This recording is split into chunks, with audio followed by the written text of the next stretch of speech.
Assalamualaikum warahmatullahi wabarakatuh. Selamat sore pemirsa. Kali ini saya akan bincang-bincang membahas mengenai pabrik kelapa sawit yang kaitannya dengan petani kelapa sawit. Kali ini dokter kelapa sawit yang sekaligus petani kelapa sawit akan menyampaikan opininya yang saat ini mungkin sedang gencar dibahas, yaitu pabrik kelapa sawit atau yang kita sebut dengan PKS tanpa kebun ataupun PKS komersial. Ya, ini dibandingkan dengan kalau dengan petani itu kaitannya dengan PKS konvensional itu adalah yang berkaitan dengan inti dan plasma. Inti adalah karena perusahaannya inti mempunyai pabrik, kemudian ada plasmanya yang sekitar 20%, makanya ikut ke inti. Jadi Bapak Ibu sekalian para petani kelapa sawit, kalau kita melihat sejarah kelapa sawit dari 1848 kelapa sawit yang di kebun raya yang jumlahnya 4 biji itu berkembang di daerah Banyumas, di daerah Sumatera Utara, Aceh yang kemudian berkembang.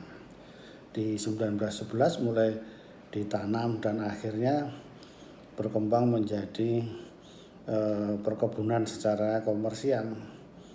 Ada kebun-kebun yang tua adalah perkebunan tanah hitam ulung, kemudian ada di Aceh yang tua-tua itu. Akhirnya sampai masa kemerdekaan, nasionalisasi berkembang, kemudian berkembang masa PTPN, dan sekarang akhirnya menjadi beberapa data tahun lalu sekitar 16,38 juta hektar.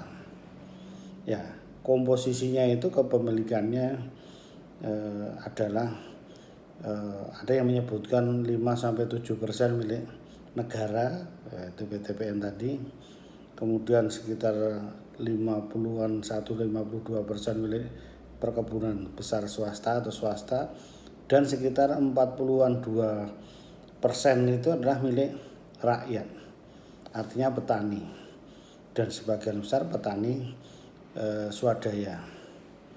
Jadi yang menarik dari komposisi ini adalah pertumbuhan kebun kelapa sawit rakyat itu meningkat secara eksponensial sejak tahun 1990-an. Ya, ini kenapa? Karena memang pada kenyataannya kelapa sawit itu memang perkebunan yang menjanjikan memberikan keuntungan. Jadi bisa disambi-sambi, hasilnya lumayan. Nah, ini sudah membuktikan itu. Oleh karena itu tidak disuruh pun, para petani calon investor ini yang sudah merasakan enaknya kelapa sawit akan menanam dengan sendirinya petani. Tidak usah disuruh, tidak usah dilarang, akan menanam kelapa sawit. Nah, beda dengan tanaman-tanaman yang lainnya. Ya, saya sebagai pernah menyampaikan sosialisasi budidaya tanaman-tanaman yang lain juga. Kalau tanaman yang lain itu diberi bibit, itu pun tidak ditanam-tanam. Ya kan, tidak ditanam-tanam. Kalau ini jangankan diberi bibitnya, bibit yang mariles pun, bibit yang asal-asalan, yang abal-abal pun ditanam.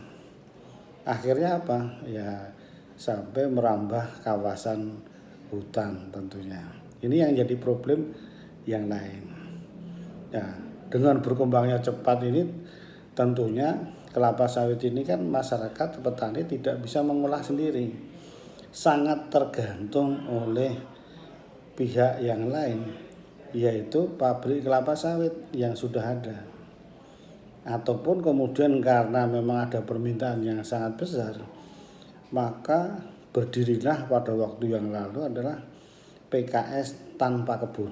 Nah, ini menjadi bahan pembicaraan, apa eksesnya, apa kelebihannya. Ya, kemudian sekarang karena namanya itu PKS tanpa kebun kan mempunyai citra yang negatif, makanya bisa disebut PKS komersial. Memang komersial untuk melayani yang lain. Jadi bisa dibayangkan perkembangan dari rakyat yang ikut menikmati kuenya kelapa sawit ini sehingga sampai 42%. Ya, bayangkan kalau itu tidak ada PKS komersial atau PKS tanpa kebun.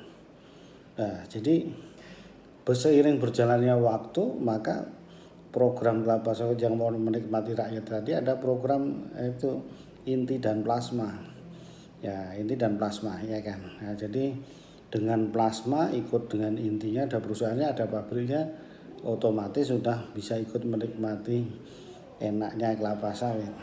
Oleh karena itu banyak berkembang menanam sendiri menjadi petani swadaya. Ya, itu tadi yang menjadi problem adalah tidak ada yang menampung. Kalau ada menampung pun jauh, sehingga akan merugikan secara operasional, transportnya meningkat dan kualitas buahnya juga sudah brondol, kualitasnya jadi jelek, busuk, asam lemaknya naik. Nah, oleh karena itu, karena ada gula ada semut, makanya banyak berdiri pabrik tanpa kebun. Ya, ini karena di waktu di waktu buah sedikit, ini kadang menjadi ekses. Nah, ini yang sering dipertanyakan, disorot bahwa PKS tanpa kebun menjadi bermasalah. Karena apa?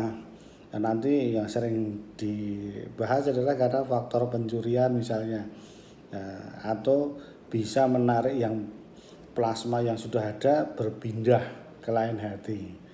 Ya, begitu.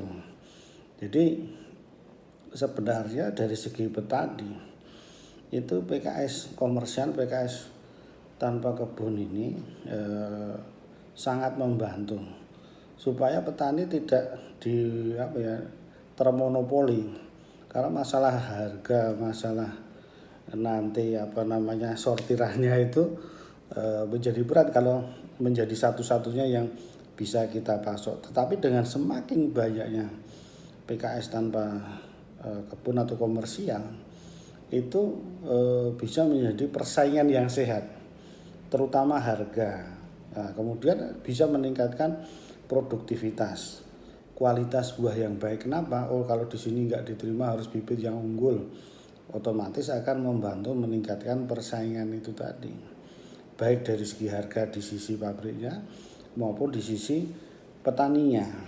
Nah, oleh karena itu cerita lain misalnya ekses jadi PKS tanpa kebun atau komersial, PKS komersial ini bisa memicu penggunaan lahan hutan, misalnya kawasan hutan, itu cerita yang lain. Oleh karena itu PKS komersial ini harus diselesaikan, karena ini secara positif juga membantu menguntungkan petani kelapa sawit. Tadi sudah kita bahas dari segi harga jadi bersaing, jadi lebih dekat dan sebagainya. Oleh karena itu kalau ada permasalahan, yaitu adalah kerjasama antara PKS komersial dengan plasma yang ada atau kebun swadaya yang ada. Jadi diikat kontrak dengan PKS tersebut. Nah, jadi selesai masalah, tidak tuding menuding dengan PKS konvensional, tidak merebut buah itu tadi. Ya, jadi dengan PKS komersial yang tanpa kebun tadi bisa kerjasama dengan petani swadaya yang sudah dicatat di register, sehingga sudah jelas bahwa buahnya itu berasal dari petani-petani yang ini, sehingga akan menyelesaikan masalah tidak nanti ini buahnya dari sono pindah dari sini, apalagi ini buah curian begitu. Nah ini jadi masalah menjadi selesai. Jadi kesimpulannya adalah